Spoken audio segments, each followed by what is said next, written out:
think they saw us.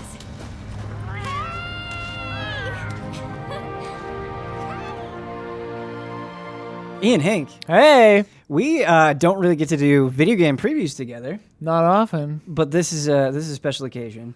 I played the first opening chunk. If I had to guess, I think it was like 3, maybe 4 hours of Monster Hunter World Iceborne. Yo. So from the beginning, kind of until that point, and I learned a lot, and some things that definitely surprised me. I know that you really enjoy Monster Hunter World, that you're excited for Iceborne like I am, and it was interesting because, you know, since Monster Hunter World came out, I haven't really paid that much attention to the story. Yeah. It's about just, you know, getting those decorations, getting that gear, doing those quests, and playing the beginning of Iceborne. It was a good reminder. It's like, oh yeah, this game has a story, because it's very, very, very story focused in the beginning. Okay.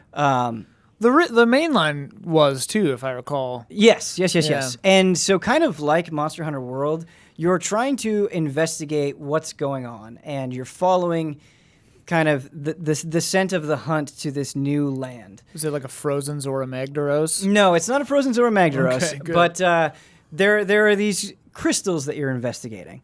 But the thing that I kind of wanted to touch upon, I think, with the Iceborne story as opposed to the Monster Hunter World story is it feels a little bit more personal. And I want to kind of dance around it a little bit because I don't want to ruin it for people that are going to play. And so I'm just going to try to describe it without actually saying what happens. Whereas, like, in Monster Hunter World, it felt very much focused about Zora Magdaros and the event and the Elder Dragons and all that stuff. Not that it doesn't here, but it was actually focusing on characters that I didn't expect them to focus on. Oh. And trying to tie kind of the people around you more into the story to a slightly greater degree than they did in Monster Hunter World. I don't think it's going to be quite like full-on, you know, like Witcher or other RPG styles where it's not focusing on the story that much. Sure. But there were characters that they utilized in ways that I didn't expect. And I thought that was really cool. And it actually made me excited to see how that gets followed up on and how those characters kind of intertwine with the rest of the story. That's very exciting. Yeah, that's cool. Yeah. The other thing that I want to say is Celiana, the hub. Very, very, very cozy. So you've probably seen it already, but you have a new chef, and she was actually the one who this new feline chef looks like a fat grandmother. She's the one who taught the other one, or something? Yeah, she's the one who taught the other chef. Yep, that's exactly right. And the cooking animation where she's getting it all ready is just wonderful. And there's actually like a scene like the cat is like looking into the kettle or something, and he's like staring at it, and it sparks, and it scares him.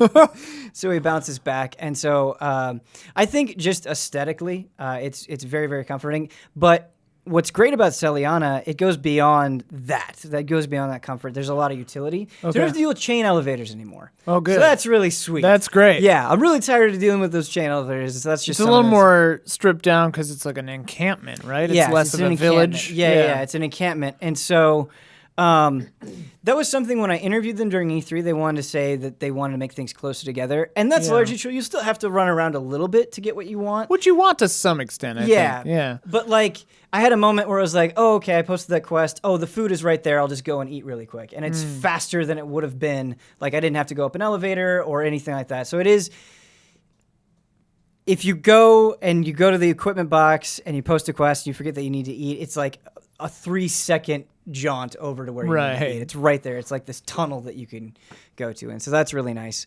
The other thing that's really nice is you actually have, if you want to do stuff with your house, I don't know if you can do everything, but there's like a feline hanging out the window, and you can just go to him. So you don't have to go into a screen to go into your room. Not your house, your room. Yeah. In order to That's smart and a cute stuff. way to deal with that. That's really funny. Right. And so that's a big deal. And the thing... so I want to talk about Master Rank. And so when you get into Iceborne, you go into a new tier of quests called Master Rank. Are all the quests on the new island in that rank? Everything that I did was all Master Rank. Okay, so it's kind of just like, it felt like it was classifying Iceborne as this. So you're not going to be dipping back to high rank or anything like that. You're doing Master Rank has its own ranking. So it almost feels like this is the expansion rank. Post and then game. and then so as I would do master rank quests, so it'd be like, oh, this is going up a level, this next quest. So you do a quest, the next one will be a little bit harder, and so on and so forth. But the thing that I want to say about master rank, I feel like we've touched on some of the new mechanics like clutch con and all that stuff, and so I don't really want to focus on that too much here. But actually getting to do master rank quests, the group that I was with, I was playing with somebody from Capcom and then 2 other journalists, and I felt like everybody was on point. Like everybody had played Monster Hunter, they were all experienced. I think there was like only one feint at the very last quest. At the end, somebody only one. Wow. Yeah. So there was only one cart, but everybody it seemed like was pretty on point, and so because of that. And I don't like have the hard data, so I can't say how much health the monster has. But across the board, master rank hunts seem to take longer because it seems like monsters have significantly more health. Okay. And so that just kind of plays into your strategy and how you're using resources and things like that. Because and it's also, I'm sure, a lot of them being new monsters and being less familiar. But what's kind of cool about Iceborne, like Huber was saying, actually, before we recorded this, that he just, gets sick when it's too much of one area. So if it's just an ice area all the time, that gets visually boring for him. But that's not what's happening in Monster Hunter World Iceborne. You're not just in the Hoarfrost Reach the whole time. So what happens is I did, 2 quests in the Hoarfrost Reach region. I think it was Beototis and Bombaro. Okay. And then they were like, hey, come back to the old area, and you're going to fight new subspecies. So I fought a subspecies Paolumu. Okay. And it has different coloration. It's it was like a nightshade Paolumu, I think was its name. And so it had this really cool, dark butterfly kind of color to it. And it would shoot sleep gas.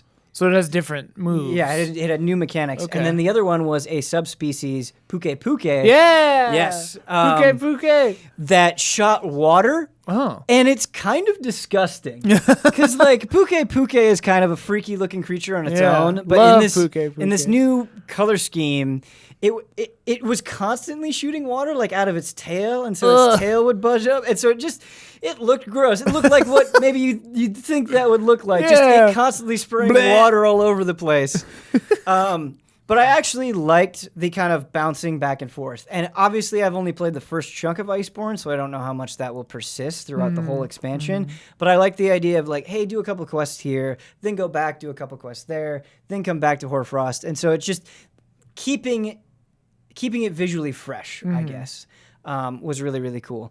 Kind of what I want to say about the subspecies, though, is it was cool seeing them have new mechanics and have different color schemes. They were probably the least exciting hunts that we did in the short session that we had. I mean, does it feel like when you're going back to old regions and doing missions with subspecies, does it feel like padding out kind of stuff, or are they legitimately kind of fun, new, exciting stuff? So the master rank thing that I said before was this has more health than a Puke Puke would before. Right. It seems like it takes longer to bring down.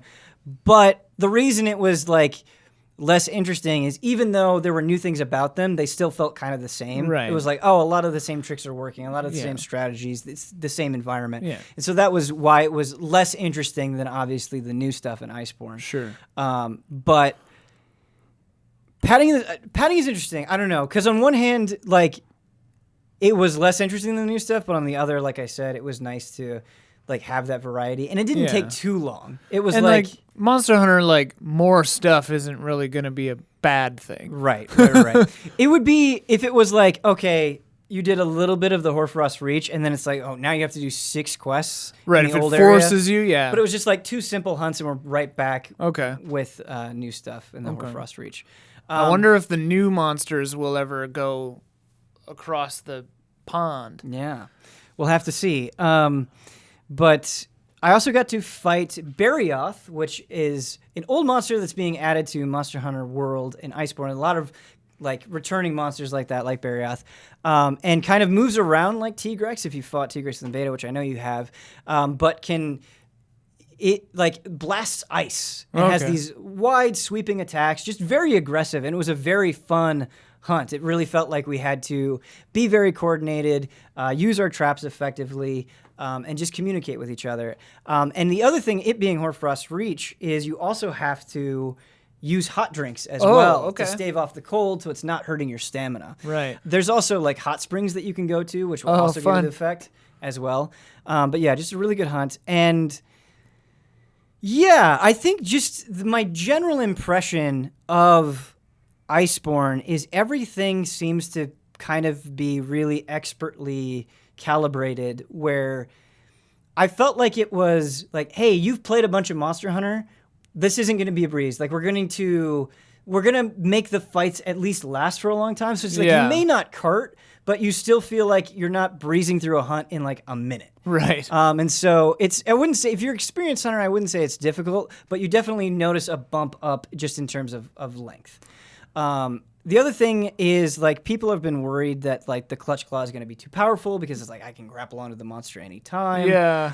And I think the increased health, you need the clutch claw because it's like, I need to do a clutch claw attack, so I make this spot more vulnerable, so I'm doing more damage because it has more health. Okay. And there are just kind of a lot of moments like that where it's like this design is all feeding into each other in a way that makes sense. Because I was worried, like, doing this flint shot with the greatsword, it's like, oh, I can cancel into a true charge slash. Isn't that going to be broken? And it's like, no, it has a lot more health, so you being able to do more damage more consistently kind of balances out. Okay. And so, yeah, I think that is my ultimate takeaway is, like, the hunts feel right. Okay, that's good. Which is really, really good. And each weapon has a new move too? Is that correct? Or yeah, like... weapons. So I'm a greatsword user. I pretty much Yeah. exclusively use greatsword, and that's what I used throughout the entirety of my demo was the Yeah. greatsword. So I can only speak to that. But weapons, yeah, new weapons have new things that they can do. It depends Cool. on the weapon. Okay. But then you also have the clutch claw. And depending on the type of weapon that you are, you'll get a different effect. So for the greatsword, it's like you'll tenderize that spot. Okay. And so it's like, oh, we want to focus on the tail. You can tenderize the tail and do more damage to it. The I other wonder thing, what it does for the insect glaive. yeah, 'Cause, so like, the insect glaive. I think it's the insect glaive. I know like sword and shield is this way. You'll actually, when you do a clutch claw attack, you'll drop slinger ammo. oh, And slinger ammo is really, really, really useful because, like, for me, to do the flint shot, I need slinger ammo to cancel okay. into. So it's like, oh, so somebody did it during our hunt, and it was like, oh, great, that's exactly what I needed. And I just found myself as a result using slinger ammo a lot more because of that new ability that I had. when I like that, it synergizes the team a little more too. That's pretty cool. Right, and it's cool, like, when you go in where it's like, oh, their clutch claw attack will do this, my clutch claw attack will do that, and so Man. you're doing different things. And I so can't the wait coordination to aspect. figure is all really that cool. out. That's gonna be sweet. Yeah, but it's also nice in general. I feel like in Monster Hunter World, like, slinger ammo could be really useful, but Most of the time, right, yeah. as you got more experience with the hunts, I found myself like not needing it that much. Like Yeah. obviously the flash pods are super useful. Yeah. But besides flash pods, I don't know if I ever really did. they like sonic bombs can Insect be glaive, really good. I'm just going all over the place anyway. It can be situational, but I feel like in Iceborne, because of the new abilities that you have, it's like, oh no, slinger ammo. Like I found myself constantly looking for rocks, basically, just to have like. Because They in Monster found a Hunter way. World, in Elder's Recess or something, you'd want to like hit the pillar and knock Right, it down and yeah. damage them. But it felt less situational here, which was nice. Very cool. But yeah, it just seems really solid all around.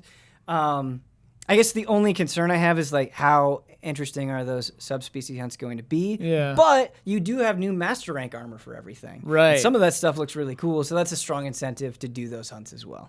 I'm so ready to jump back in. You said, I have a question. You said that there are returning monsters from older games. Are Yeah. there any?